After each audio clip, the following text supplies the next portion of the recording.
Faut-il acheter des crypto-monnaies en ce moment? Alors comme vous le savez tous, le marché est en baisse depuis plusieurs semaines, depuis le pic de Bitcoin à 32 000 $, et on est maintenant autour des 26 000 $, et il y a une possibilité que Bitcoin aille chercher plus bas en cette fin d'année. Dans cette vidéo, on va voir pourquoi, et je vais vous partager aussi ma stratégie pour les prochains mois.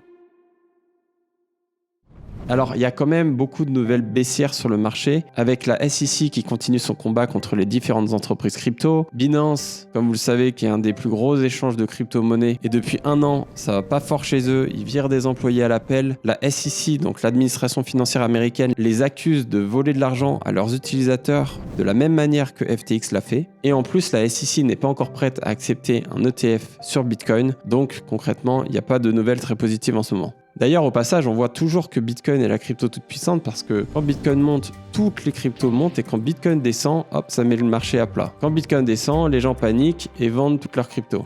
Donc concrètement, en ce moment, il y a plutôt de la peur sur le marché. Alors personnellement, je reste super optimiste sur Bitcoin à long terme parce que la nature de Bitcoin n'a pas changé, son utilité reste la même et personne n'a encore réussi à le hacker. Et surtout, il y a de plus en plus de monde qui en entend parler et on n'a jamais été aussi proche d'une approbation d'un ETF sur Bitcoin avec BlackRock et d'autres entreprises qui pressent la SEC pour y arriver. Et ça risque d'être un catalyseur énorme pour le prochain marché haussier. Une fois que l'ETF sur Bitcoin va être approuvé, je vois bien les directeurs de fonds d'investissement type BlackRock ou autres recommander à tous leurs clients de détenir entre 1 à 5% de leur portefeuille en Bitcoin afin de pouvoir facilement distribuer leurs nouveaux produits ETF Bitcoin à tous leurs clients. Et ça pourrait amener beaucoup de confiance et de liquidité sur le marché des cryptos. Donc la question: doit-on acheter des cryptos maintenant? Alors si tu es quelqu'un qui investit à moyen long terme, tu peux largement commencer ou continuer à investir dans les meilleurs projets à chaque baisse, comme moi je le fais, et c'est pas grave si le marché va un peu plus bas parce que l'objectif c'est d'accumuler un maximum de ces cryptos et de les revendre au plus haut dans plusieurs mois. Et en ce moment, c'est un excellent moment pour le faire parce que Bitcoin est bien redescendu et il y a beaucoup de altcoins qui sont au plus bas depuis des années. Alors ça, c'est ma stratégie, c'est pas un conseil financier.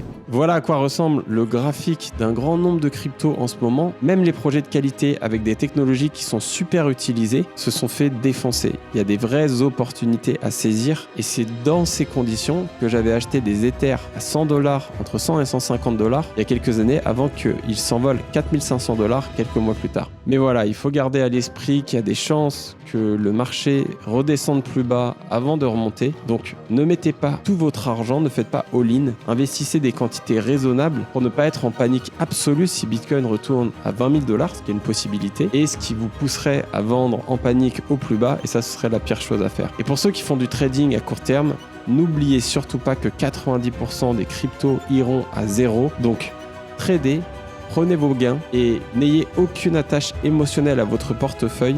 Soyez vraiment prudent avec ça.